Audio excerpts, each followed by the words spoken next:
ఉమ్మడి విశాఖ జిల్లా స్థానిక సంస్థల వైసీపీ ఎమ్మెల్సీగా గెలిచిన బొత్స సత్యనారాయణ దూకుడు పెంచారు.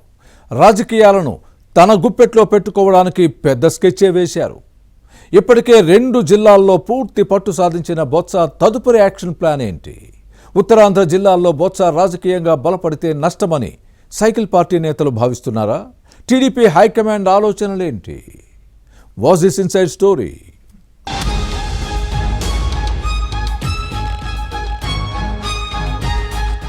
మాజీ మంత్రి బొత్స సత్యనారాయణ వైసీపీలో కీలక నేత. పాలిటిక్స్ లో ఈయన ఎత్తుగడలు దాదాపుగా పసిగట్టడం కష్టం.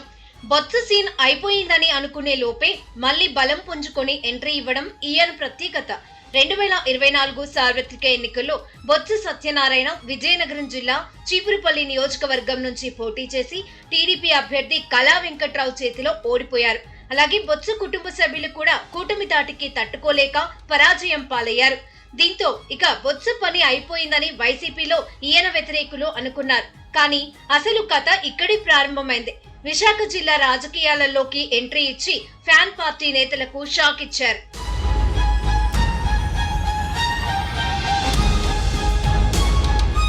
ఉమ్మడి విశాఖ జిల్లా స్థానిక సంస్థల ఉప ఎన్నికలలో సత్యబాబు చక్రం తిప్పారు. ఫ్యాన్ పార్టీ హైకమాండ్ దగ్గర తనకున్న పరపతిని ఉపయోగించారు. మాజీ మంత్రి గుడివాడ అమర్నాథ్ కు రావాల్సిన సీటును బొత్స దక్కించుకున్నారు. తన రాజకీయ అనుభవంతో పాటు ఇతర పార్టీల నేతలతో ఉన్న పరిచయాలను వాడుకొని ఎమ్మెల్సీ ఉప ఎన్నిక ఏకగ్రీవం అయ్యేలా చేశారని పార్టీలో టాక్. బొత్స అక్కడితో ఆగలేదు. శాసన మండలి ప్రధాన ప్రతిపక్ష నేత హోదా సాధించి కేబినెట్ ర్యాంక్ ను కొట్టేశారు. జగన్ కు కూడా లేని ఈ హోదాను బొత్స మాత్రమే సాధించారంటే ఈయన రాజకీయ వ్యూహాలు ఎలా ఉంటాయో అర్థం చేసుకోవచ్చు. విజయనగరం, విశాఖ జిల్లాలు ఇప్పటికే బొత్స చేతిలో ఉన్నాయి. ఉత్తరాంధ్రలో పూర్తి పట్టు సాధించాలన్న ప్లాన్ తో ముందుకు సాగుతున్నారు. ఈ ప్రాంతంలోని 6 జిల్లాల వైసీపీ బాధ్యతలను తనకు అప్పగించాలని పార్టీ హైకమాండ్ ను కోరారట. దీనికి తాడేపల్లి ప్యాలెస్ కూడా గ్రీన్ సిగ్నల్ ఇచ్చిందని టాక్. దీంతో ఉత్తరాంధ్రలో తన కుటుంబంతో పాటు అనుచర వర్గానికి పార్టీ కీలక పదవుల్లో పెద్దపీట వేయడానికి సత్యబాబు వేగంగా పావులు కదుపుతున్నారని విశాఖలో గుసగుసలు వినిపిస్తున్నాయి.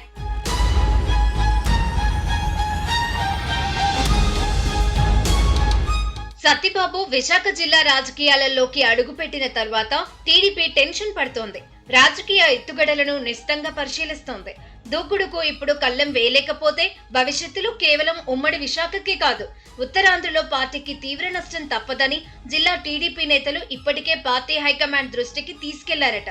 దీంతో బొత్సను ధీటుగా ఎదుర్కొనే సమర్థుడైన నేత కోసం అన్వేషిస్తోంది. సైకిల్ పార్టీ నేతలు, ఎమ్మెల్యేలలో ఎక్కువ మంది నియోజకవర్గాలకు పరిమితమైన వారే ఉన్నారు. బొత్సను ఎదుర్కొనే సత్తా ఉన్న నేత కేవలం గంటా శ్రీనివాసరావే అని జిల్లా టీడీపీ నేతల అభిప్రాయం. పైగా ఇద్దరిది ఒకే సామాజిక వర్గం. అంతేకాదు, ఉమ్మడి ఏపీ ముఖ్యమంత్రి కిరణ్ కుమార్ రెడ్డి కేబినెట్ లో ఇద్దరు మంత్రులుగా పనిచేశారు. ప్రస్తుతం సత్యబాబుకు విజయనగరం, విశాఖ జిల్లాలపైన ఎలాంటి పట్టు ఉందో గంటకు విశాఖ, అనకాపల్లి జిల్లాలలో అంతకు మించిన బలం ఉంది. ఇలా అన్ని విషయాలలోనూ సమ ఉజ్జీలుగా ఉన్నారు.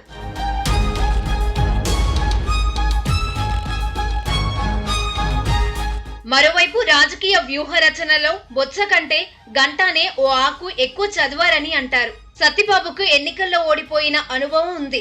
గంటా శ్రీనివాసరావుకు మాత్రం తాను పోటీ చేసిన ప్రతి చోట గెలిచిన ట్రాక్ రికార్డు ఉంది. వాస్తవానికి 2024 సార్వత్రిక ఎన్నికల్లో ఈ ఇద్దరు నేతలు చీపురుపల్లి నియోజకవర్గంలో తలపడతారని అందరూ భావించారు. కానీ అలా జరగలేదు. గంటా శ్రీనివాసరావు విశాఖ జిల్లా భీమిలి నుంచి పోటీ చేసి వైసీపీ అభ్యర్థి అవంతి శ్రీనివాస్ పై గెలిచారు. శాసన మండలిలో విపక్ష నేతగా ఉన్న బొత్సను ఉత్తరాంధ్రలో ఎదుర్కోవాలంటే గంటకు కూడా కేబినెట్ హోదా ఉండాలని అంటున్నారు టీడీపీ నేతలు. కేబినెట్ విస్తరణలో స్థానం కల్పించాలని కోరుతున్నారు. అప్పుడు బొత్స దూకుడుకు కళ్ళెం వేయవచ్చని భావిస్తున్నారు. స్థానిక సంస్థల ఎన్నికల్లో టీడీపీ విజయం సాధించాలన్నా, మంచి ఆర్థిక వనరులు, రాజకీయ అనుభవం ఉన్న బొత్సను ఎదుర్కోవాలన్నా గంటా శ్రీనివాసరావే సరైన నేత అని సైకిల్ పార్టీ క్యాడర్ భావిస్తోంది.